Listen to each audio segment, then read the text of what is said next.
Where have you been? I haven't really gone too far from home lately. I got thrown into a pretty bad situation and haven't been able to move swimming at all. Really?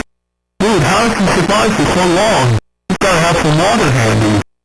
Oh, it's fine. I have a decent bathtub filled with cold water whenever I'm drying up. So I've been wanting to tell you a little bit about what I was working on, but I haven't seen you active on any bulletins, and what's it about? It's mainly a digital collage of a bunch of clips I recorded a while back during my trip to Colorado Springs. That's where I was raised. Why were you raised in Colorado? It is the best place for us to stay low profile. Unfortunately, us squids still have to put up with a lot of hostility on this big island. Yeah, like I've never seen that before. As for me, I was having a good run selling Portacavos so good that it only took 200 of them for me to afford a new rig. Collies? Yeah, shouldn't you know them pretty well? They're those fruits that grow in submerged caves and they have a super dense sticky black gel in them. Oh, those things. I get what you're saying now. Is that what they're calling them? Portacavos? Portacavos. Portacavos? Yeah, half-food place that coined the name, but it actually came from me. I spontaneously gave the name to those fruits as I was selling them to some diver. Uh-oh, half-foods. Whenever I hear that name, all I know is big trouble. Yeah, that's actually how I ended up being stuck here for the most part. I don't even know if I want to explain what happened next. I'm going to be forever regarded as the one squid who finally set the death of the ocean into an irreversible, full-velocity motion.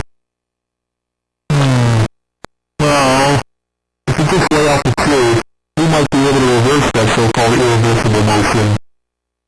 I found out that as a result of me selling that bulk of Portacavos, its demand is sharply rose in just 1 month. Everyone wants to try it now. How could they? It's too difficult for most species to digest.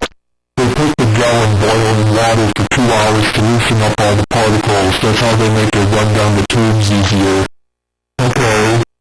Well, can you just elaborate on what this demand for porta potties means for us? It all boils down to industrialization. Half-Foods has effectively taken over a huge field underneath specifically to grow Portacavos. That perfect spot I used to sleep at so often is gone. Moreover, Half-Foods is already testing some prototype farming equipment, and is so unbearably loud, even worse than the noise a whale makes. Combined with the fact that these things are going to be fuel-powered and controlled by ever-so irritating radio waves, all you can expect to see over the next decade is one putrid mess that will decimate a plot. That's a real letdown. I do believe it could stop the demand for potatoes starting its tracks though. It's a matter of exposing the practices of that company. But everyone wants it, and companies will advertise it more, and then it will be believed that Portacavos are a necessity.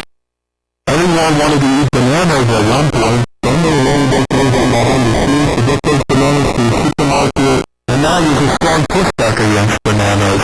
How strong? Not strong enough. Much as I'm worried. Come on, don't be a pessimist. There's been plenty of instances of imminent doom, and we've all managed to work together to undo the causes of such horrors. Yeah, but at the same time, big companies like Half-Foods have been stubborn enough to persist in these conscious pollution efforts and all that. Hang on. You know what they're trying to do. I just want you to feel better about yourself right now. Who is the guy that you sold the foils to? I don't know his name. He just said he wanted some of those fruits, and I asked for some money in return, so he went up and came back with a whole bunch of cash in a resealable bag. Way more than what I was expecting. I thought he just wanted something like 3 Portacavos. Any idea what his motivation was? I did ask him why he wanted 200 of them. He said he needed a whole lot more samples to study the properties of the Portacavo more effectively with them.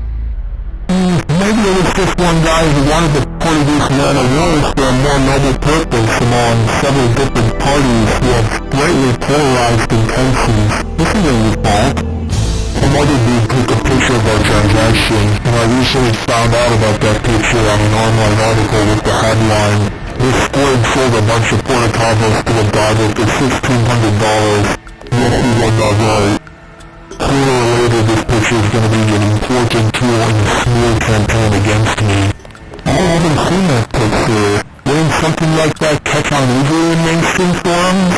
Either way, if you do get smeared for it, I'll be ready to come to your place, and we can work something out to build your case.